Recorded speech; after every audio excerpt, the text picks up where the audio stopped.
Hello every one. നാട്ടിൽ നിന്ന് ഒരുപാട് പേര് ഇപ്പോൾ കുവൈറ്റ് എംഒഎസിലേക്ക് ജോയിൻ ചെയ്യാനായിട്ട് വെയിറ്റ് ചെയ്യുന്നുണ്ട്.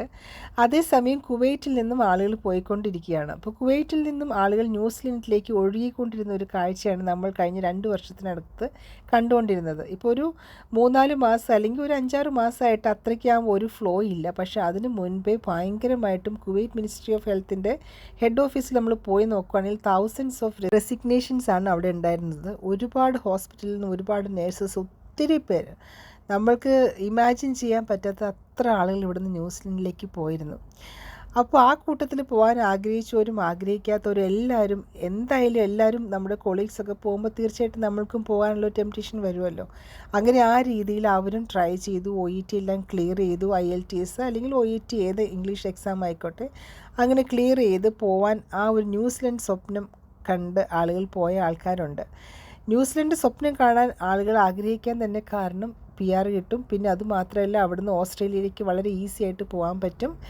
പിന്നെ കുവൈറ്റ് എന്നുള്ള രാജ്യത്തെ ഒരു ഡെസേർട്ട് ലാൻഡാണ്. അപ്പോൾ അവിടുത്തെ ഒരു എന്താ പറയുക, ഭംഗിയും നേച്ചറും അങ്ങനെയുള്ള കാര്യങ്ങളും അതുപോലെ പല കാര്യങ്ങളും അവരുടെ കുട്ടികളുടെ ഫ്യൂച്ചറും അങ്ങനെ ഒത്തിരി കാര്യങ്ങൾ ആലോചിച്ചിട്ടാണ് അവർ ന്യൂസിലൻഡിലേക്ക് പോകാനായിട്ട് തീരുമാനം എടുത്തത്. അപ്പോൾ ആ തീരുമാനത്തിൽ തീർച്ചയായിട്ടും കുറ്റം പറയുകയല്ല കേട്ടോ, തീർച്ചയായിട്ടും അവരെടുത്ത തീരുമാനങ്ങൾ വളരെ നല്ല തീരുമാനങ്ങളാണ്. പക്ഷേങ്കിൽ അവിടെ ചെന്നതിന് ശേഷം അവരനുഭവിക്കേണ്ടി വന്ന പല കാര്യങ്ങളും, എൻ്റെ ഒരുപാട് ഫ്രണ്ട്സ് പോയിട്ടുണ്ട്. കുറേ പേരൊക്കെ ഇവിടുന്ന് ജോബ് ഓഫറൊക്കെ ആയിട്ടാണ് പോയേക്കുന്നത്. അതായത് ഇവിടെ നിന്നുകൊണ്ട് തന്നെ അവർ അപ്ലൈ ചെയ്ത് ഹോസ്പിറ്റലിൽ നിന്നും ജോലി ലഭിച്ചതിന് ശേഷം പോയിട്ടുള്ള ആളുകളുണ്ട്. അപ്പോൾ അങ്ങനെയുള്ളവരുടെ കാര്യം സേഫാണ്. അല്ലാതെ അവിടെ ചെന്ന് ജോലി കണ്ടുപിടിക്കാൻ പോയ ആളുകൾ ഒരുപാട് പേര് ഇപ്പോൾ സ്ട്രഗിൾ ചെയ്യുന്നുണ്ട് എന്നുള്ളതാണ് നമുക്ക് കിട്ടുന്ന വിവരം. അങ്ങനെ ഇപ്പോൾ കുവൈറ്റ് മിനിസ്ട്രി ഓഫ് ഹെൽത്തിലേക്ക് റീജോയിൻ ചെയ്യാനായിട്ട് ഒരു ബാച്ച് ഓഫ് നേഴ്സസ് വരുന്നുണ്ട് എന്നുള്ളതാണ് ഏറ്റവും ലേറ്റസ്റ്റ് ആയിട്ട് നമുക്ക് കിട്ടുന്ന വിവരം. അപ്പോൾ നമുക്ക് മനസ്സിലായല്ലോ, നമ്മൾ അക്കരെ പച്ച എന്ന് പറഞ്ഞ് നമ്മൾ പോകുന്ന എല്ലാ കാര്യങ്ങളും. ഇപ്പം ഞാൻ പോയ എല്ലാവരെയും കുറ്റം പറയുക, അത് പോയി തെറ്റായി എന്ന് പറയുകയല്ല കേട്ടോ. പക്ഷേങ്കിൽ അവിടെ ചെന്ന് ജോലി കിട്ടാതെ തിരിച്ച് മിനിസ്ട്രി ഓഫ് ഹെൽത്തിലേക്ക് ജോയിൻ ചെയ്യാനായിട്ട് കുറേ നേഴ്സസ് വെയിറ്റ് ചെയ്യുന്നുണ്ട്.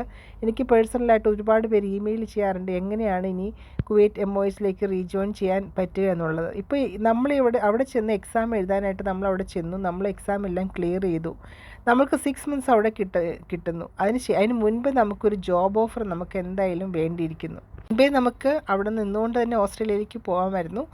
ഇപ്പോൾ അതിനുമുള്ള റെസ്ട്രിക്ഷൻസും കാര്യങ്ങളും ഉണ്ട്. പക്ഷേ എങ്കിൽ പോലും ന്യൂസിലൻഡിന് പോയാലും നേഴ്സസിൻ്റെ മെയിൻ ഡെസ്റ്റിനേഷൻ ഓസ്ട്രേലിയ ആണല്ലോ. കുവൈറ്റിൽ നിന്നും പോയ ഒരു നേഴ്സിൻ്റെ കാര്യം അവിടുത്തെ ഒരു ആർട്ടിക്കിൾ അവർ എഴുതിയിരിക്കുകയാണ്.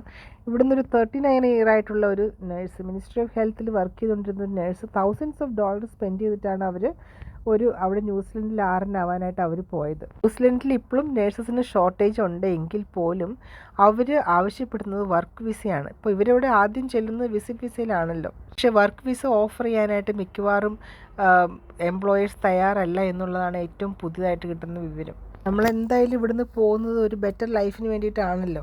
പക്ഷേ ആ ആർട്ടിക്കിളിൽ അവർ എഴുതിയേക്കുന്നത് അവരുടെ രജിസ്ട്രേഷനും കാര്യങ്ങളെല്ലാം കംപ്ലീറ്റ് ചെയ്തതിന് ശേഷം ഒരൊറ്റ ഇൻ്റർവ്യൂവിന് പോലും അവിടെ ഒരു ഓപ്പർച്യൂണിറ്റി കിട്ടിയില്ല എന്നുള്ളതാണ്. ഒരു ഇൻ്റർവ്യൂവിന് പോലും പുള്ളിക്കാരിക്ക് അപ്പിയർ ചെയ്യാൻ പറ്റിയില്ല എന്നുള്ളതാണ്.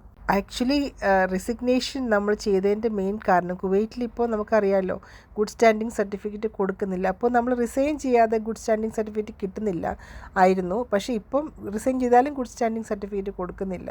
അപ്പോൾ റിസിഗ്നേഷൻ കൊടുക്കുന്ന സമയത്തായിരുന്നു ആ സമയത്ത് കുവൈറ്റിൽ ഗുഡ് സ്റ്റാൻഡിങ് സർട്ടിഫിക്കറ്റ് കൊടുത്തുകൊണ്ടിരുന്നത്. അങ്ങനെയാണ് പുള്ളിക്കാരി റിസൈൻ ചെയ്തതിന് ശേഷം പുള്ളിക്കാരി ന്യൂസിലൻഡിലേക്ക് പോകാൻ തീരുമാനിച്ചത്. ന്യൂസിലൻഡ് പ്രോസസ്സിങ് ചെയ്യാനായിട്ട് ഗുഡ് സ്റ്റാൻഡിങ് സർട്ടിഫിക്കറ്റ് ഇല്ലാണ്ട് പറ്റുമില്ല. അപ്പോൾ അങ്ങനെയുള്ള റിസ്ക് ഫാക്ടേഴ്സൊക്കെ എടുത്തുകൊണ്ടാണ് പുള്ളിക്കാരി ന്യൂസിലൻഡിലോട്ട് ചെന്നത്. പക്ഷേങ്കിൽ ഒരു വർഷമായിട്ട് പോലും ഒരു ജോലി കണ്ടുപിടിക്കാൻ ആൾക്ക് പറ്റിയില്ല. എത്രയോ $1000s സ്പെൻഡ് ചെയ്തിട്ടാണ് നമ്മൾ പല പ്രോസസ്സിങ്ങും കാര്യങ്ങളൊക്കെ ചെയ്യുന്നത് എന്ന് നമ്മൾ ഓർക്കണം. ഈ പർട്ടിക്കുലർ സിസ്റ്റർ പറയുന്നത് ജൂലൈ 2023 അവരുടെ പ്രോസസ്സിങ് സ്റ്റാർട്ട് ചെയ്ത സമയത്ത് ഒരുപാട് നഴ്സിംഗ് ഓപ്പർച്യൂണിറ്റീസ് അവിടെ ഉണ്ടായിരുന്നു. അതുകൊണ്ടാണ് റിസ്ക് എടുത്ത് ഇതുപോലെ ജോലി റിസൈൻ ചെയ്ത് ന്യൂസിലൻഡിലേക്ക് പോയത്. പക്ഷേ ഒക്ടോബറിൽ ഇനി അവർ തിരിച്ച് നാട്ടിലേക്ക് പോരുവാണ് എന്നുള്ളതാണ് ഏറ്റവും പുതിയ വിവരം. നാട്ടിൽ തിരിച്ച് വന്നാൽ പോലും അവർക്ക് ഓസ്ട്രേലിയക്കുള്ള പ്രോസസ്സിങ് കണ്ടിന്യൂ ചെയ്യാം. പക്ഷേങ്കിൽ ഒരു വർഷം അവിടെ സ്പെൻഡ് ചെയ്താലുള്ള എക്സ്പെൻസ്, അവരുടെ ലൈഫിലുണ്ടാക്കിയ അവരുടെ മുഴുവൻ സേവിങ്സും അവിടെ 1 ഇയർ നിൽക്കാനുള്ള ഒരു എക്സ്പെൻസിന് വേണ്ടി അവർ സ്പെൻഡ് ചെയ്തു. അതുമാത്രമല്ല ഈ രജിസ്ട്രേഷൻ പ്രോസസ്സിങ്ങിന് തന്നെ നല്ല ഒരു എമൗണ്ട് ആകും. അപ്പോൾ അവർ വളരെ ഫ്രസ്ട്രേറ്റഡ് ആണ് ഇപ്പം ഇവിടെ നിന്ന് പോയതിന് ശേഷം. അത് മാത്രമല്ല, ഇവിടെ കുവൈറ്റിൽ ഫാമിലിയൊക്കെ ആയിട്ട് താമസിച്ചുകൊണ്ടിരുന്ന ആളുകൾ അവിടെ ഒരു വർഷം ഫാമിലിയൊന്നും ഇല്ലാതെ താമസിക്കേണ്ടതായിട്ടുള്ള ഒരു സിറ്റുവേഷനും വന്നു. 3 പേരാണ് ഈ 140 പേരുള്ള അവരുടെ ബാച്ചിൽ ജോലി കണ്ടുപിടിക്കാൻ പറ്റിയതെന്ന് പറയുമ്പോൾ നിങ്ങൾക്ക് മനസ്സിലാവും ന്യൂസിലൻഡിലത്തെ ജോബിൻ്റെ ഒരു ക്ഷാമം എത്ര കൂടുതലാണെന്നുള്ള കാര്യം.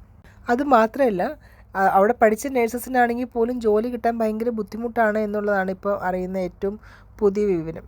അതുപോലെ തന്നെ അവിടെ ഈ ബോർഡ് ഓഫ് നഴ്സിംഗിൽ വർക്ക് ചെയ്യുന്ന ഒരു മലയാളി നേഴ്സ് പറഞ്ഞത് തന്നെ അവിടെ ഒരുപാട് പെൻഡിങ് ആയിട്ടുള്ള ഇൻ്റർനാഷണൽ നേഴ്സസിൻ്റെ ആപ്ലിക്കേഷനുണ്ട് ജോലി കിട്ടാനായിട്ട്. അപ്പം ഇങ്ങനൊരു സിറ്റുവേഷനാണ് ന്യൂസിലൻഡിൽ ഇപ്പോൾ ഉള്ളത്.